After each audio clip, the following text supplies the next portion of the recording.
घुस के सेज पत्ता रस के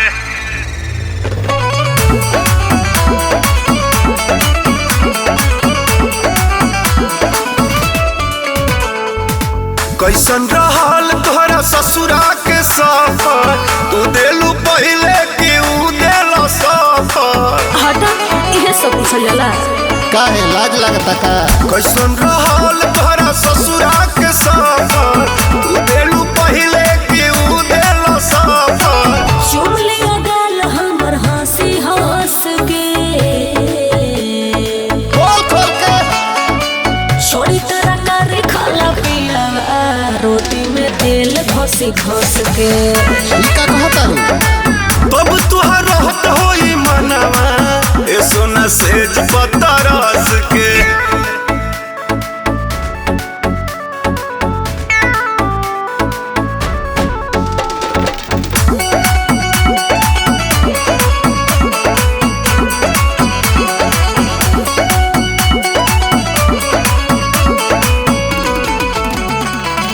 लागल सवार एकरा मुहे बा खोजा तो मजायो है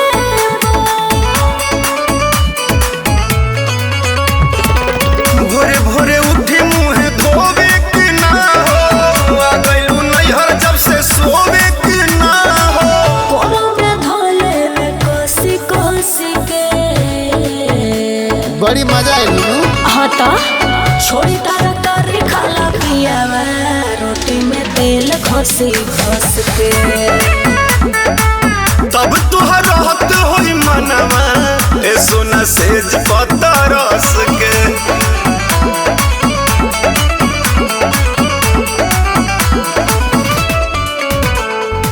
छोटा पसीना तबे ना डोलावे मन खसियाला तो लागे बोलावे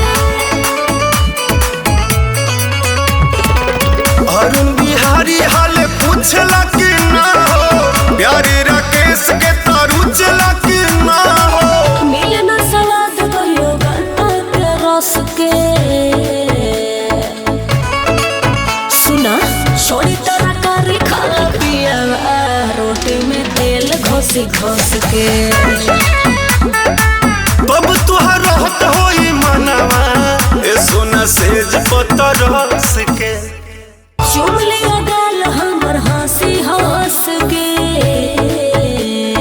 खोल खोल के छोड़ी तरह कर खाला पिया रोटी में तेल घसी घस के ई